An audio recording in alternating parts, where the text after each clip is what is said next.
This episode is brought to you by Google Gemini. With the Gemini app, you can talk live and have a real-time conversation with an AI assistant. It's great for all kinds of things, like if you want to practice for an upcoming interview, ask for advice on things to do in a new city, or brainstorm creative ideas. And by the way, this script was actually read by Gemini.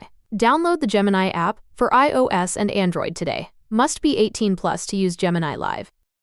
What if you could hear your favorite song for the first time again? Introducing the all-new, reimagined Nissan Kicks. With an available Bose Personal Plus sound system that uses speakers in the headrest to create a 360-degree listening experience. You've never heard anything like this. Reimagine your music and your drive. Experience the all-new, reimagined Nissan Kicks for yourself at nissanusa.com today. Available feature. Bose is a registered trademark of the Bose Corporation. This is Optimal Work Daily. Entrepreneurial Blind Spots by Mary E. Marshall with EOFire.com. What's the biggest hurdle to entrepreneurial success? It's complicated because it depends on the entrepreneur. However, if I were to categorize the issue, I would call it entrepreneurial blindness or blind spots. For each entrepreneur, it's different, but there is always at least one. Entrepreneurs come into their roles various ways: creating a new product or service to take to market, buying an existing business, working up through an entrepreneurial business and earning an ownership stake, family succession, and, let's be honest, being in the right place at the right time. In other words, dumb luck. Entrepreneurship and leadership can be a little easier for those who founded the business versus the other categories just because they've had to wear all the hats and survive the ground war of the startup phase. They may be battle-scarred, but much wiser from lessons learned during the battle. Even so, these entrepreneurs have blind spots that hold their business back, just as all the others do. The blind spot. What I mean by this is that the one thing they don't see becomes the constraint for growth. It can be wearing too many hats, not hiring the right people for the right jobs, inability to delegate, belief that only he or she knows best, belief that they are the smartest people in the room, inability to release or hire talent when necessary, inability to accurately predict the future of a product or service, hanging on too long to people, processes, or products that no longer serve the organization, and the list goes on and on. Why do we have these blind spots? Because we're human, and humans are imperfect. Plus, the human brain can't actually process all the information coming at it in any given moment, so it naturally filters. We see what we believe in and what we focus on, and refuse to acknowledge that which we don't. It's human nature.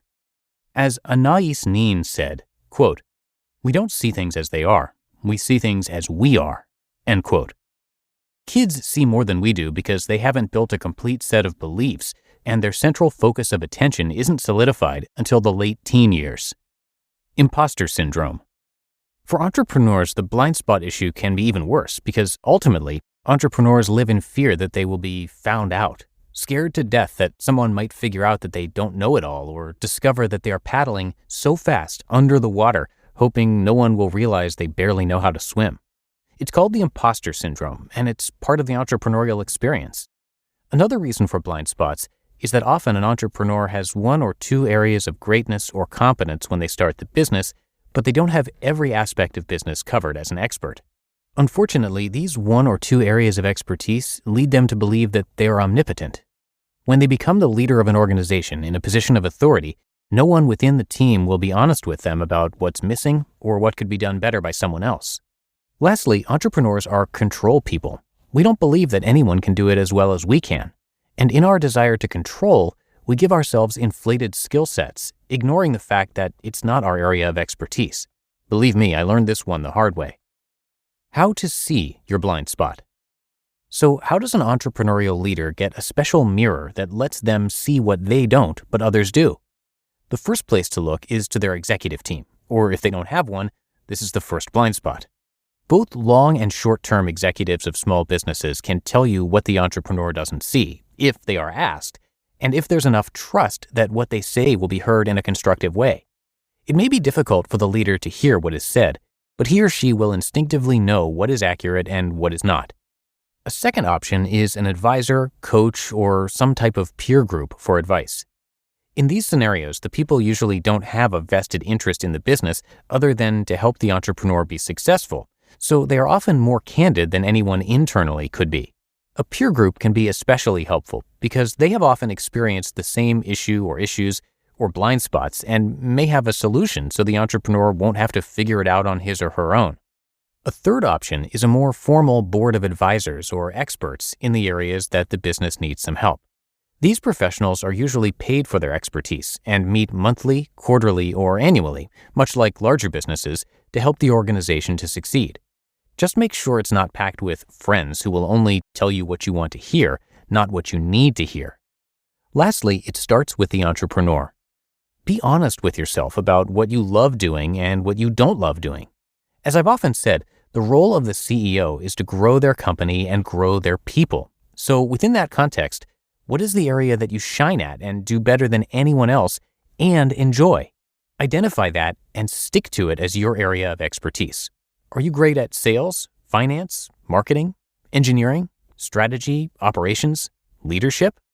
Empower your executive team to fill in the rest or identify what's missing and hire or outsource for missing pieces. The conductor of the orchestra doesn't play all the instruments, even if he or she knows how. The conductor's job is to make it all come together to make beautiful music. Start conducting so your company can grow and make the music you heard in your head when you started it. You just listened to the post titled Entrepreneurial Blind Spots by Mary E. Marshall with EOFire.com. We're driven by the search for better. But when it comes to hiring, the best way to search for a candidate isn't to search at all. Don't search. Match with Indeed. Indeed is your matching and hiring platform with over 350 million global monthly visitors and a matching engine that helps you find quality candidates fast. Ditch the busy work. Use Indeed for scheduling, screening, and messaging. 93% of employers agree. Indeed delivers the highest quality matches compared to other job sites. One of the things I love about Indeed is that it makes hiring all in one place so easy because Indeed's matching engine is constantly learning from your preferences. So the more you use Indeed, the better it gets. And listeners of this show will get a $75 sponsored job credit to get your jobs more visibility at Indeed.com/startup. Just go to Indeed.com/startup right now and support our show by saying you heard about Indeed on this podcast. Indeed.com/startup. Terms and conditions apply. Need to hire? You need Indeed. You know that feeling when you're at Ross and you find the best gifts for way less? Like brand name sweaters, the coolest kids' toys, and plush dog beds? Get that feeling with every gift and save 20 to 60% off other retailers' prices. At Ross, yes, for less. Thank you to Mary and the EOFire team for letting us share their work. Mary Marshall is actually a guest writer on the site, and she began her business career running a small family-owned business. Learning the details of small business operations and management led her to a career coaching small and medium-sized business entrepreneurs who are interested in selling their companies. After 3 years of successfully completing many mergers and acquisitions, Mary was fascinated by one small high-tech company and accepted a position as sales and operations manager. In less than 3 years, the company grew from $250K in revenue to over $5 million, with Nintendo and Microsoft included as clients. She eventually became owner and president of the company, sold it, and moved on to coaching and executive advisory. She's also an author with multiple books, so come by mary-marshall.com to find those, as well as a lot more about her, including services, speaking, and her blog. But that's going to do it for today. Hope you have a happy Saturday and weekend if you're listening to me in real time, and I'll see you right back here tomorrow for the Sunday show, where your optimal life awaits.